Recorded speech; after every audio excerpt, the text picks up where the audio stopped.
Hello tout le monde, j'espère que vous allez bien. Déjà, bonne année 2025. Que cette année soit plein de consécration, de projets, plein de santé. Je pense que c'est le principal, la santé et beaucoup d'argent, de moula, voilà. On se retrouve avec une vidéo sur des favoris que j'ai eus ces 2 derniers mois. Et on commence tout de suite avec une sélection de podcasts. La première, c'est Note vocale de Margot. Margot, c'est une créatrice de contenu que je suis depuis des années, je crois que ça fait plus de 10 ans que je la suis. Et franchement, son podcast, c'était vraiment une très bonne surprise. J'ai découvert en fait une autre facette de Margot et c'est bien chouette de l'écouter. Il y a un épisode où j'ai versé ma petite larme, j'avoue, et où je me suis bien reconnue. C'est l'épisode Je suis déçue par les autres. Alors, pour moi, il faut pas se fier forcément au titre de l'épisode, en tout cas, c'est pas ce dans quoi je me suis forcément reconnue, même si évidemment j'ai été déçue par d'autres et d'autres ont été déçus par moi, hein, c'est inévitable. Mais en fait, l'épisode parle plus de la sensibilité et la manière de ressentir les émotions et de vivre ses relations. Et en fait, si vous êtes un petit peu, on va dire, émotive, sensible, l'épisode va vous parler et je trouve qu'en fait, c'est hyper précieux d'avoir accès à la manière de penser, à un cerveau qui est sensible comme ça, parce que d'une part ça permet à d'autres de s'y retrouver, de se reconnaître et d'être moins seul, de se sentir moins seul, et de l'autre côté à ceux qui n'ont pas forcément cette sensibilité ou qui l'ont moins, et de justement comprendre les gens qui sont sensibles autour d'eux. Voilà, donc vraiment je vous conseille cet épisode, que vous soyez, que vous vous considériez comme quelqu'un de sensible, d'émotive, ou pas d'ailleurs justement. Et en plus j'aime beaucoup le nom, Note vocale, c'est très bien trouvé pour un podcast. Le deuxième podcast c'est Change ma vie. Alors ne vous fiez pas non plus au nom, moi honnêtement je trouvais le nom très naïf, très machin, mais franchement j'attends tous les épisodes, c'est le jeudi il me semble, jeudi matin qui sortent, je les attends tous avec une impatience. Et en fait ces épisodes ils changent littéralement la vie, d'où son nom. Change ma vie. Je pense qu'en termes de promesses d'épisodes, on peut pas faire mieux que ça. En fait, pour résumer, c'est des épisodes de développement personnel, mais qui sont vraiment très terre à terre. Clotilde, donc la personne qui fait les épisodes, et toute son équipe, donne vraiment des notions qui sont très terre à terre et vraiment des clés pour comprendre, pour se comprendre et pour comprendre comment on fonctionne. Et en fait, cette compréhension de soi va permettre d'amorcer des changements, mais vraiment des petits changements qui font tout. Et ces changements-là, ils vont être faits de la manière la plus simple possible. Des fois, juste des petites prises de conscience, des petits changements et tu te sens au quotidien vraiment beaucoup mieux. Elle a évidemment un programme de coaching qui a le même nom, hein, Change ma vie. Alors pour moi, ils sont un peu hors de prix parce qu'on est aux alentours de 300 € par mois, je crois. Après, tu peux prendre à l'année, mais ça reste quand même assez cher. Mais je vous conseille, elle a sorti un livre, je vous conseille vivement le livre parce qu'en fait, si tu appliques déjà ce qu'il y a dans les épisodes, qui sont gratuits, qui sont accessibles partout. Si tu appliques ce qu'il y a dans les épisodes et ou que tu prends le livre et que tu appliques ce qu'il y a dans le livre, ce qui est sensiblement la même chose, sauf que dans le livre, c'est un petit peu plus structuré. Il y a, on va dire, une ligne rouge, une ligne directrice que tu peux suivre dans le livre. Si vous faites juste ça, vous allez déjà pouvoir voir des changements dans la vie, dans le quotidien. Donc juste pour ça, franchement, si vous avez des petites problématiques, si vous avez des petits soucis au quotidien, et on en a tous, en tout cas s'il y a des titres qui vous parlent dans les épisodes dont elle parle, foncez, ça dure 10-20 minutes, je pense, un épisode. Bref, ils sont trop bien. Je vous mets en description 3 épisodes que vous allez pouvoir retrouver sur YouTube, qui sont gratuits, qui pour moi ont été les épisodes les plus marquants et j'avoue que je les réécoute de temps en temps. Donc je vous les mets en barre de description. Il s'agit de mémoire du modèle de Brooke. Le deuxième épisode c'est Plaire ou être libre. Déjà le titre, moi il m'a...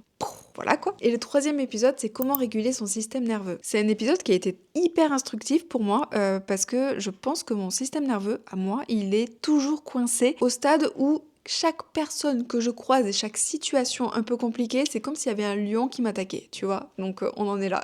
J'enchaîne avec, non pas un épisode de podcast, mais avec une vidéo YouTube. C'est une vidéo de Fabrice Midal avec Major Mouvement d'ailleurs en français sûrement.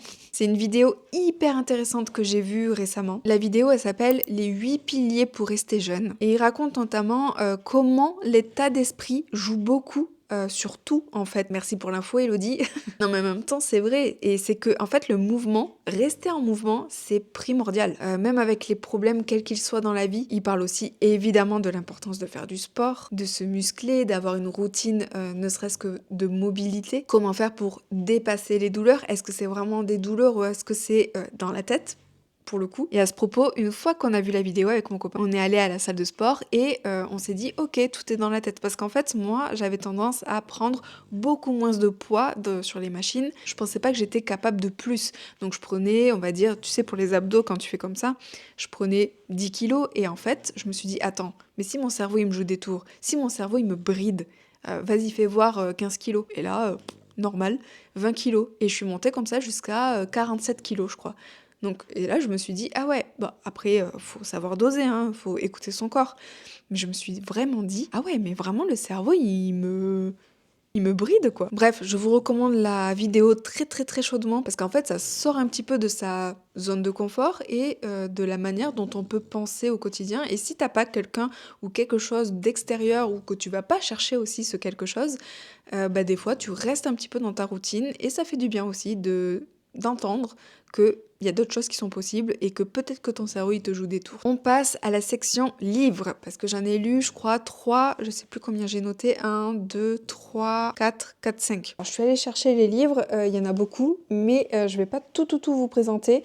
Je vais vous présenter ceux que j'ai lus et celui que je suis en train de lire. Donc le premier que j'ai lu, que j'ai fini en un jour et je m'y attendais vraiment pas, c'est Le Monde Véritable de Jim Fergus. Donc ça c'est un livre que j'ai eu à Noël par ma belle-mère et franchement je l'ai adoré. C'est vraiment pas le genre de livre que je lis normalement et ça a été bien cool de découvrir cet auteur et ce genre de roman. En fait c'est un roman historique et moi normalement je lis pas du tout ça. Vous allez voir ce que je lis, ça rien à voir. C'est un livre assez court, il y a 150 pages. Comme je disais, j'ai pas trop normalement d'affinité avec ce genre de livre. Dès que ça part dans des noms que moi-même j'arrive pas à prononcer dans ma tête et qu'il y en a trop, je décroche assez facilement. Dans ce livre, il y en a, mais ça reste complètement abordable et j'ai adoré le lire. Mais là franchement c'est une belle surprise. Peut-être que je vais vous lire le résumé, sinon vous n'allez pas savoir de quoi je parle. 1877, victime de violences conjugales, Molly McGill, une jeune institutrice, est condamnée pour le meurtre de son mari. Emprisonnée à Sing Sing, elle a l'occasion de s'en sortir en acceptant de rejoindre un convoi de 1000 femmes blanches destinées à épouser des guerriers indiens. Bientôt elle découvre les mœurs des Cheyennes, leur culture, leur communion avec la nature et trouve une liberté inespérée en adoptant leur mode de vie. Mais quelques mois plus tard, en dépit de tous les traités, l'armée américaine décime sa tribu. Molly a désormais le choix entre rejoindre une prétendue civilisation dont elle ne connaît que trop les méfaits ou dépérir dans une réserve. Elle décide alors en compagnie d'un petit groupe de femmes de suivre une vieille Cheyenne aveugle vers le monde véritable, un paradis selon la mythologie amérindienne. Et elle se retrouve en effet dans un véritable Éden, une prairie luxuriante au pied des montagnes en compagnie de Wok. Voilà, déjà je sais pas comment ça se prononce, de Wok, Auk, son époux indien, de leur fille et de leur chien, Falstaff. Mais bientôt une voyageuse impromptue se présente pour prévenir la petite communauté d'une menace imminente. Je vous cache pas que là comme ça je l'aurais pas vraiment pris à la Fnac, mais je regrette pas du tout de l'avoir lu et merci pour la découverte. On enchaîne avec un livre de Noël que j'ai fini, bon c'est plus trop la période, mais en tout cas pour l'année prochaine, j'ai fini Le Fils du Père Noël est un con. Voilà, sans surprise, c'est un livre de Noël, c'est un très bon livre. J'ai préféré celui de l'an dernier qui était... je sais plus le titre, mais je vous le mets juste ici parce que je vais le retrouver après.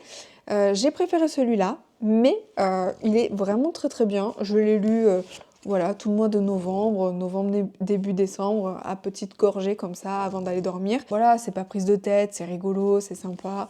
Je le recommande. Après, la trame des livres de Noël comme ça, c'est toujours plus ou moins la même chose. On trouve une héroïne qui a un travail, qui en a ras le cul, qui revient dans sa ville natale, qui va rencontrer évidemment le grand amour et qui va finalement, ou pas, on verra, qui va rester ou pas du coup dans sa ville pour refaire sa vie. Voilà, c'est plus ou moins les mêmes trames, mais voilà, ça fait du bien, c'est cool. Et ça, c'était un cadeau de l'année dernière de ma maman, si je me trompe pas. Un livre que j'ai fini, que surprise totale aussi, c'est numéro 2 de David Alors, pardon pour la prononciation, mais David Funkino, voilà.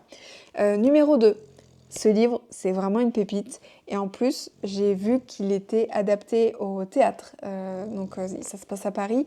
Mais en tout cas, si vous êtes parisien et qu'il y a la pièce de théâtre qui passe à côté de chez vous, mais franchement, je ne sais pas comment ça va être en théâtre, mais le livre, il est excellent. Je vous lis le résumé qui est très court. En 1999, débutait le casting pour trouver le jeune garçon qui allait interpréter Harry Potter et qui, par la même occasion, deviendrait mondialement célèbre. Des centaines d'acteurs furent auditionnés. Finalement, il n'en restera plus que 2. Ce roman raconte l'histoire de celui qui n'a pas été choisi. Vraiment, c'est une lecture qui est addictive. Le style, j'y connais rien en littérature, au style d'écriture, tout ça, mais le style d'écriture, c'est la première fois que je vois ça. Ça se lit, mais vraiment comme un petit pain à la poste. Ça veut rien dire, mais tu vois, tu vois le truc. Je le recommande, mais fois 1000. Il est vraiment exceptionnel ce livre, vraiment. Suite à ça, je suis allée voir le compte Instagram de l'auteur, etc. Et c'est comme ça que j'ai vu qu'il y avait une pièce de théâtre qui allait être adaptée à partir de ce livre. Il me semble que c'est romancé, que c'est pas vraiment l'histoire du second, du coup, qui n'a pas été choisi, si je me trompe pas. Moi, ce qui m'a attiré, c'est déjà l'histoire, puis les petits commentaires derrière, un roman formidable et une réflexion sensible sur la reconstruction après l'échec. Et une histoire passionnante, tout à fait méconnue et parfaitement fantasmée. Si vous avez l'occasion de le lire, mais allez-y, foncez. D'ailleurs, j'en ai pris un second qui s'appelle Je vais mieux. Je l'ai commencé, mais voilà, j'en suis vraiment qu'au début de la lecture du même auteur. Et celui-là, pépite. Et je regrette que la pièce de théâtre soit pas encore dans le sud. Et à Noël aussi, de la part de ma mère, puisque je pense que c'est moi qui l'avais instauré, mais je me souviens plus, qu'on s'offrait des livres un peu de Noël, tu sais, des lectures un petit peu plus légères. Donc elle m'a offert celui-là, Christmas Therapy, que je vais lire, je pense, en décembre prochain, parce que voilà, quand on me l'offre, je le lis pour la saison d'après. J'ai même pas lu, si j'ai lu le résumé quand je l'ai reçu, mais je m'en souviens plus. Décembre prochain, je vous en parlerai et je vous dirai ce que j'en pense. En tout cas, la couverture, elle est vraiment très très sympa, très mignonne, très Christmas finalement. Alors ce livre, je l'ai reçu, je l'ai commandé auprès de mon copain pour le cadeau de Noël. C'est le livre de The Office. Alors, ce livre, je suis en train de le lire, donc je l'ai pas fini, vous voyez, je suis vraiment que au début. Comment vous dire ? The Office, c'est vraiment ma série de cœur que j'ai pas voulu regarder parce que je trouvais ça... Honnêtement, j'en voyais pas l'intérêt.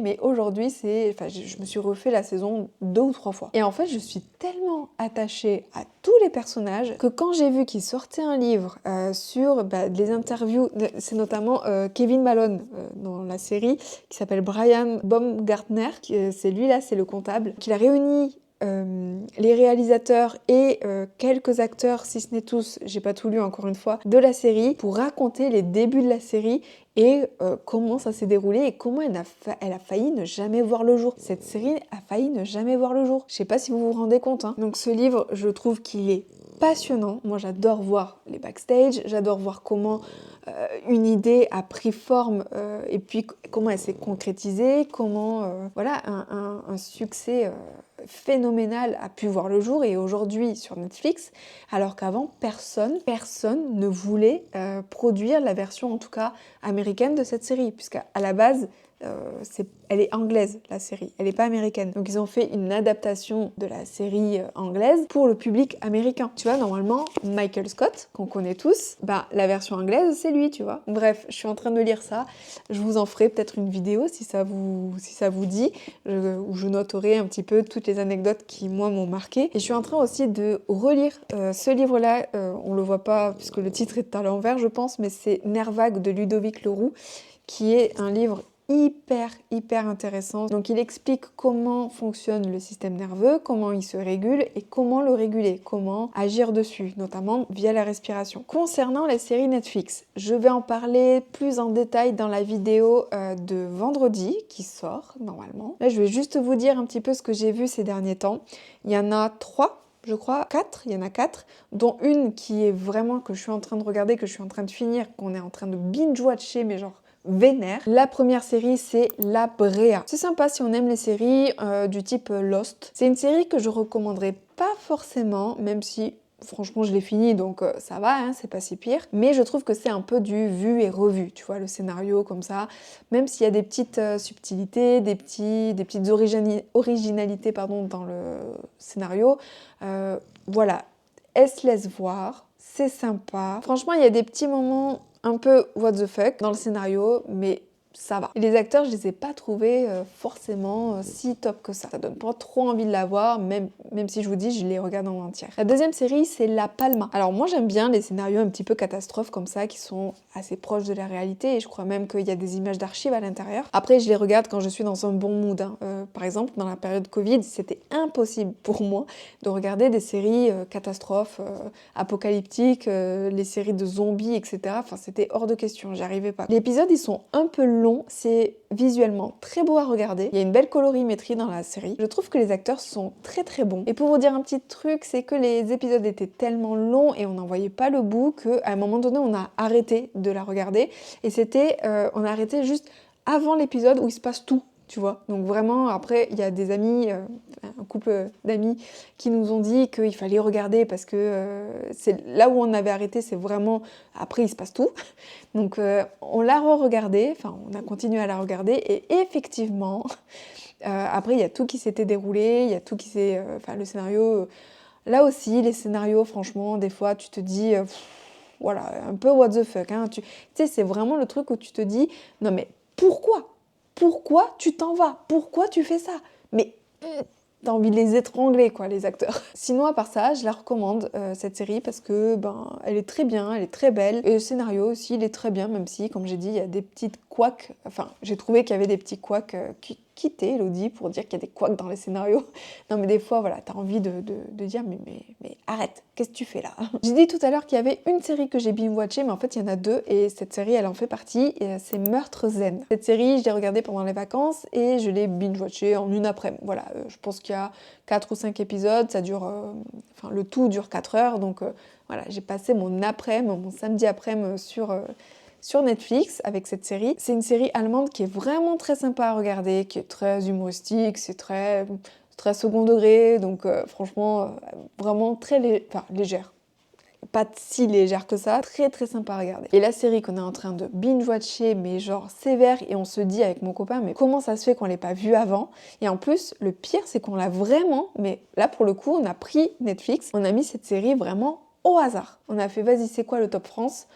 En même temps, on prenait pas trop de risques. Hein. Quoique, Umbrella Academy, excusez-moi, il était dans le Top France, mais que nenni, hein, c'est nul à chier. Cette série-là, c'est Schmidt, je l'ai même pas dit ce que c'était, c'est Schmidt Creek. Et elle est, mais génialissime, vraiment. Mais par contre, le premier épisode, je me suis dit, on va arrêter, en fait. C'est débile, c'est nul. Et en fait, là, vraiment, t'as la définition, mais parfaite de la série où tu prends ton cerveau, tu le mets là, en tout cas au début, tu vois, t'es là, bon, vas-y, je mange mon petit plat devant la série Netflix, après tu fais autre chose, tu vois. Et en fait, on se mate 3 à 4, voire 5 épisodes par soir. Elle est extraordinaire. Elle va pas détrôner The Office ni Big Bang Theory, mais je peux la mettre dans mon top 5. Et c'est très compliqué de venir dans mon top 5. Et honnêtement, je n'aurais pas parié après le premier épisode, ni le deuxième, ni le troisième. Je pense que c'est au bout du 4e épisode où là, j'ai vraiment commencer à voir le truc de la série, à voir la série autrement, j'aurais pas parié une cacahuète dessus. Après, quand je suis allée voir un petit peu, je suis allée un peu creuser quand j'ai commencé à apprécier la série. En fait, c'est une série qui est là déjà depuis 2014-2020. Enfin, je crois que voilà, elle date pas d'hier, quoi. Et en plus, ils ont été nommés, alors je saurais pas vous dire, mais dans les Emmy Awards, je sais pas quoi, du meilleur acteur. Tu m'étonnes. Enfin, ils sont géniaux, quoi. Meilleur scénariste, meilleur je sais pas quoi. Enfin, cette série, si vous l'avez pas commencé, Schmidt Creek, elle est... Et attendez avant de vous arrêter au premier épisode. Et regardez en anglais aussi. Mais elle est excellente. C'est terminé pour mes favoris un petit peu de ces derniers temps. Je pense que la vidéo elle va être un petit peu plus longue que les vidéos que je fais d'habitude. Donc là, vendredi, je sors une vidéo sur les séries que je vous ai un petit peu teasées aujourd'hui. Donc si tu veux pas rater ça, et tu veux pas rater ça, n'est-ce pas? Tu sais ce qu'il te reste à faire, tu peux t'abonner, tu peux liker la vidéo, tu peux me dire si tu l'as vue aussi en commentaire, enfin si tu as vu une série que j'ai dit dans cette vidéo, si tu as lu un livre que j'ai lu, voilà, pour me donner ton avis, aussi pour les podcasts. Je t'encourage très vivement à suivre toutes ces personnes, à lire tous ces livres, parce que moi je les ai adorés, donc voilà, peut-être que ça peut t'inspirer à ton tour. Et moi je vous dis à vendredi pour une prochaine vidéo. Bisous!